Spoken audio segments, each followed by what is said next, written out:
This is my review on Bruce Almighty, the sequel slash spin-off to Bruce Almighty called Evan Almighty. Released in 2007 and the predecessor was released in 2003, I believe, if I'm crazy, I looked at it yeah, right, okay? So, first I'm going to talk about Bruce Almighty. Bruce Almighty is basically Jim Carrey plays this Bruce who's handed the power of God, and oh my god, he fucks everybody over. Just to benefit his life for the better. And traumatizes people by doing stuff like by making a grown ass man shit out a monkey, a living, breathing monkey, that make it living in his ass and comes out of his ass and then goes back into his ass. And does other things like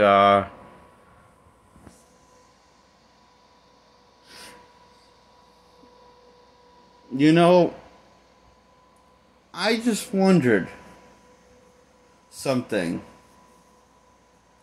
Morgan Freeman plays God, and he says the one thing he can't do is interfere with free will. Yet, he does something that's worse than interfere with free will. He makes people their fucking puppets. To either have sex with them, like he does with his wife, or to just embarrass them and cause them physical or psychological trauma, or both, in other words. Why? Well, because Jim Carrey's character is a character that's been shit on by everybody, including his own girl, and is getting shit because, well, he doesn't like God because he's always annoying him. He feels, and, well, he's technically not wrong. God annoying Bruce because his life's a piece of shit. It sucks on pretty much every level, besides sexually. Because he never fucks his wife, because his wife always wants to, be in the bathroom late, take forever best just to do a fucking hair. So his wife's kind of a bitch.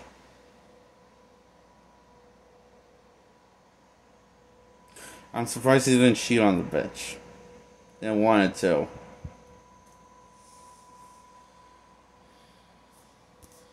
So when you really think about this movie, Bruce is the standard guy to everyone else.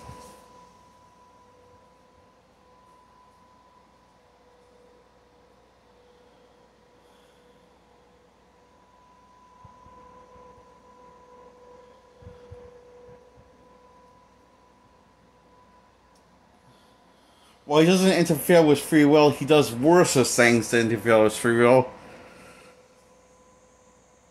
which I'll get to. And he's pissed at God, and God decides to give him a taste of his own man by giving him the powers of God. And tells him one thing he can never do is interfere with free will. And then he also answers everyone's praise. Well, God, that was a dumb decision on your part, because you ended up fucking everybody over in this movie that was on Bruce until the very end, when he got so depressed and miserable, and ended up almost deciding to kill him. Decide to kill him by throwing a truck at Bruce to run him over, wanting to have him get resurrected. That's by him realizing the error of his ways, therefore you're wrestling and giving him a second chance with his girl and stuff. You know, God, you're kind of a dick in this movie. Or you're just up your own ass. Maybe both.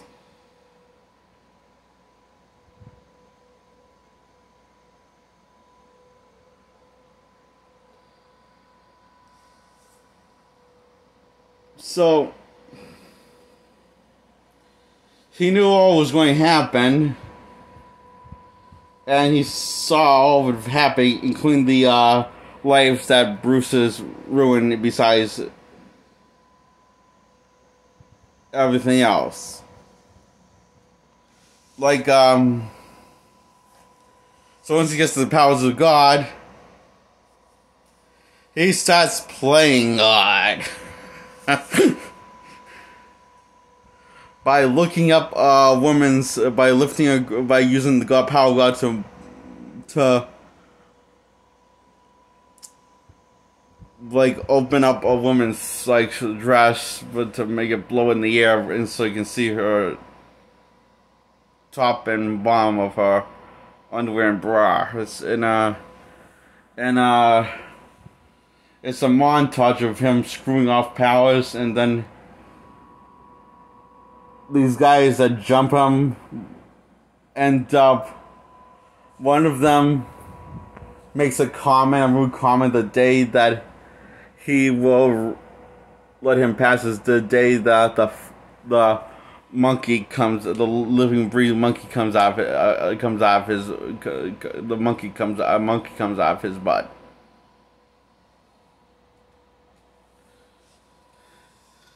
And he says that that day is today. And he makes a monkey come off his rear end. How?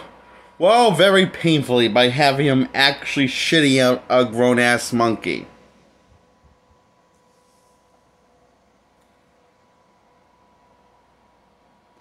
Then he yells out, "A army of hornets."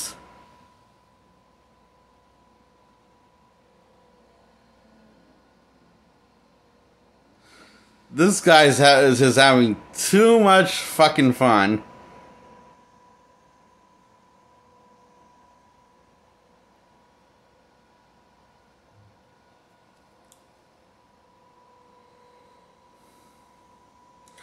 I can completely see why God thinks it would be a wise decision. And us, you know.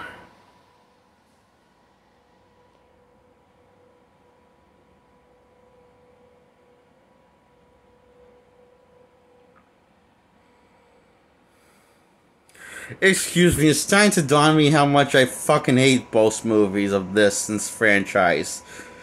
Bruce Almighty to Evan Almighty.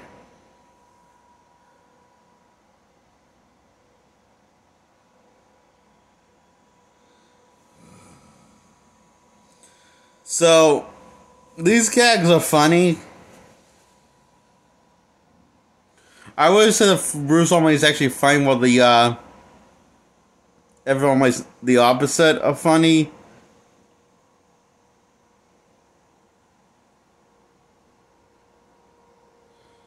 Oh, and when he's playing God, he makes Steve Carell, Evan Baxter, who's the main character in the sequel, Evan Almighty, look like a total dumbass. Have him start speaking gibberish and give him uncontrollable flatulence on camera on live on the air when he's doing the news, which gives him fired from his job because he can't control his flatulence or can't control any of his movement or his dialogue. So he ends up humiliating him on camera, and therefore he gets the job that he always wanted. Bruce, don't you just love this guy?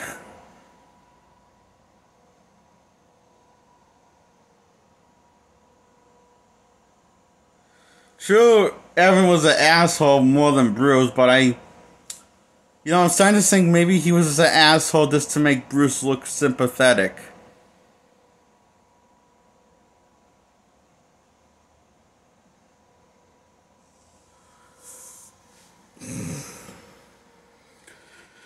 Because the more I'm thinking about this, Bruce is kind of a psychopath. The more I'm thinking about this. What does it mean when you wish you could be watching Little Nicky starring Adam Sandler more than this? Both of these movies, and you feel like you get more there's more story in Little Nicky, and also more, not as funny as this feels like. There's more story and, more to the movies, things you're gonna say about that movie versus these movies. I wonder what that means. That Adam Sandler's Little Nicky feels more like a movie than a Jim Carrey movie in terms of quality, including the sequel Evan Almighty. I just realized what my problem with this movie. It's my same problem with almost every fucking comedy that Adam Sandler makes nowadays. With Bruce Almighty. It's more concerned and wants to put more effort and time into making people laugh, and put zero effort time into telling a 3-act structure of a movie. A beginning, middle, and end. That's a satisfying and well-written story. This story just feels like it's half baked. It's not, or barely a story. It's just like, yeah, on paper there's a story, but is there?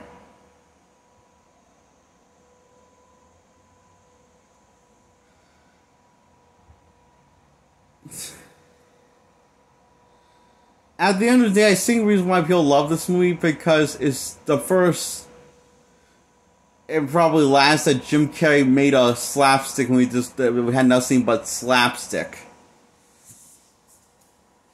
And really no story at all, and also surprisingly in the wrong ways. It doesn't, if you want to go batshit over the top slapstick and stupid, then do it. Just do it well, and just almost. I just feel like this more than he could. I feel like this movie could do more than what it did. Bruce Almighty. Owen resigned from the God job and goes back to corporate and gives Evan Bassett his job back by putting a good word for him. And that says he's fine with his old job. And he wants his old job back, so. And Evan hugs him. And that's the end of the movie. And that's the one person he made it up to, and realized one person he did wrong out of many, many, many millions of life he's done wrong and caused. For the 3-act structure of this movie, and I will say these things are funny. The movie's funny as hell. It's very funny. The stuff are funny in the movie. But again, the story just feels... Well, the story in Bruce feels like... Not well. Bruce is not really likable character. I think the reason I think the only people like this movie and like Bruce the Captain Jump because he's played by a very talented comedian and actor, Jim Carrey, who can make pretty much everybody likable in a movie. By at least one person. Heck, he did that even with Lemony Snicket's series of Fortune Friend with Count Olaf. Well, you're not supposed to like that guy, you're supposed to hate his balls. To be fair, Olaf turned a lot better than the Lemony Snicket's series on Fortune Friend's Netflix series did. Why? Well, because he's even more likable in that series than he was in the movie. Olaf is not somebody you're supposed to like or care about. You're supposed to hate, loathe him.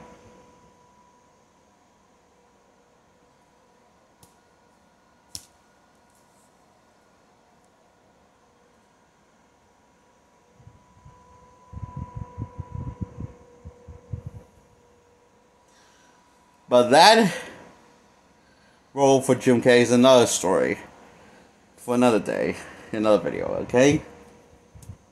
Now let's talk about this. So Bruce Almighty gets a 0 out of 10. I mean, it's hard to tell, and also Evan Almighty gets a 0 out of 10.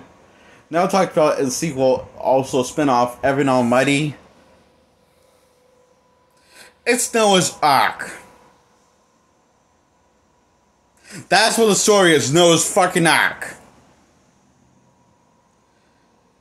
And make it, instead of like, you know how the first one was PG-13?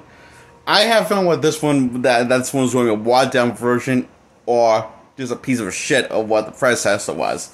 Why? Because this is PG. Or G, I think. The whole premise is basically Noah's Ark, and God wants to do Noah's Ark again, a second time, in a different decade. For our generation, the 2000s. Oh, fuck me. And God is probably off his is proves how insane God is in this version of God, because he sees Noah's Ark as a love story. Is how he sees what he did to Noah's Ark years ago, back in days of Noah and no electricity days, you know? So he wants to do it again, to bring people together as a love story, to bring his family together, his wife together, everyone happy together. And those who do not listen to Steve Carell, they're going to die in the flood. In fact, a good chunk of the town dies. More than half of people die.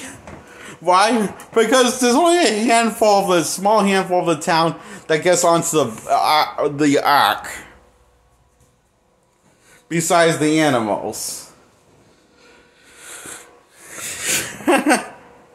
So, just imagine how many innocent kids died. Because God's wanting to bring people together by letting the innocent die. Oh, good job, God. Give yourself a pat on the back, Morgan Freeman's God. Oh, it gets even better. Because he's making an ark in case of flooding, knows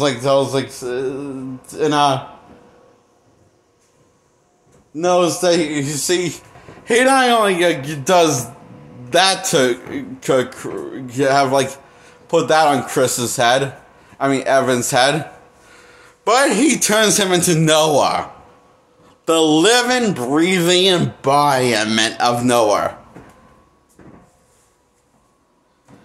You know how the Santa Claus who was Tim Allen, basically fucked over his life?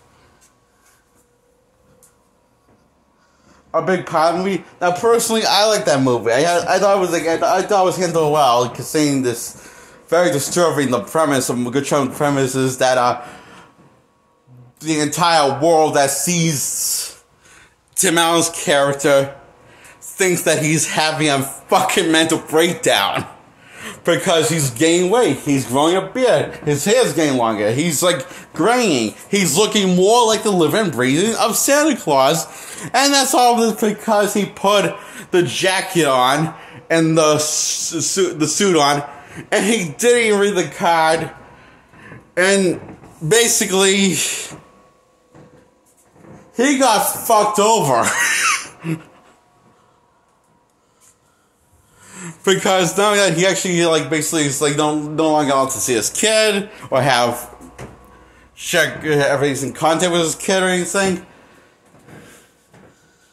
Because the wife is on control, so now so basically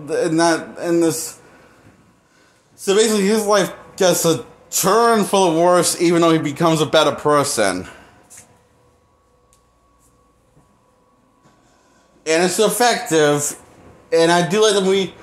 True, the movie is a little disturbing in that realm of of the suspension of disbelief to Santa Claus, Tim Allen.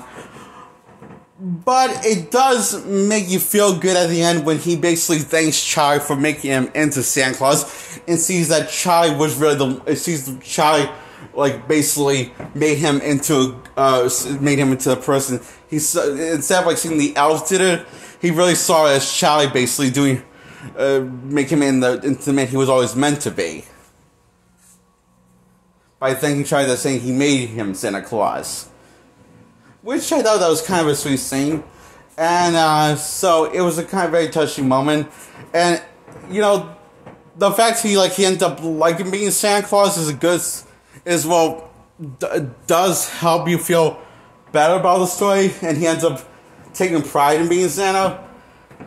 Now, however, imagine that's exactly what happens to Evan, but a million times worse. And without the charm or the royal execution into doing this. That's what happens to Evan in this movie. So he is basically being held hostage by God because God is literally forcing this upon this poor bastard. And he's not even being subtle about it. So when he takes on the job. In fact, he doesn't even want to take on the job. But the reason why he takes on the job because God won't stop fucking stalking him and leave him the fuck alone and get some else guy to do it.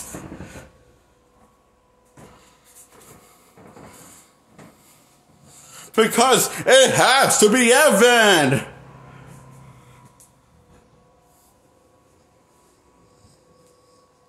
And he does with all of his God powers. His voodoo magic. I'm calling it then. Because this is fucking scary. Are we sure this movie coming out of fucking psychological horror thriller? Either ones of this in this universe of Bruce and Evan with the main characters of their own movies in this universe? I don't know. So, Evan loses his house, loses his kids, loses his life, loses his job, loses his wife, loses all of his kids, his family, all of his connections. But he still keeps on building the ark because the reason why God's doing it is because he loves him. Oh, I bet he does. To death. Because he even asked God, do me a favor, God, love me less. And he's almost in tears. When the entire family leaves him and he loses the house and loses his job and stuff. And all his connections and relationships.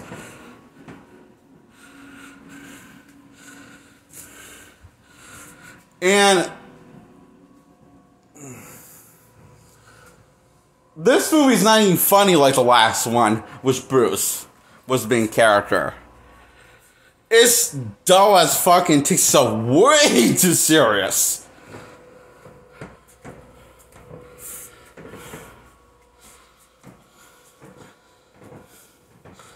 So anyway, he builds the ark. The town people is come to hang him because they all think he's cuckoo for Cocoa Puffs. Basically, by humiliating him on the news, on the air. And waiting to arrest him because they think he's kind of insane because he's building African dress and growing long hair and a beard like Noah with all white hair. But hey, his family comes back just because they missed him so much, and they rather like him more as a crazy person than a sane person. But he does not! Why? How do I know this? Because he said he's going to be so pissed at God if he finds all this was just a metaphor of a flood and not an actual flood is the reason why he put him through this shit. In the first place, this is for a metaphor of an emotional flood and not a real flood. He says, because his wife suggested it, he says, if that's the case, then I'm going to be so pissed at him.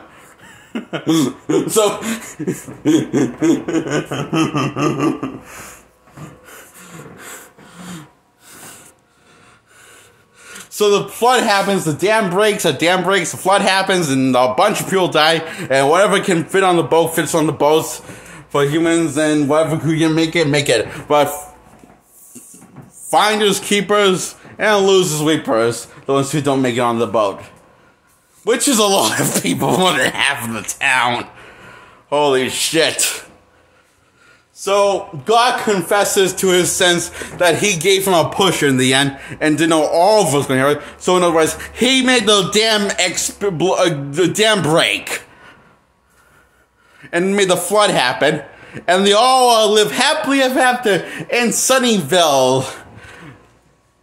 And Stigfeld is gone to man by God told him to do his victory dance. And it ends on that note. That was Evan Almighty. This guy's 0 out of 10. Bye.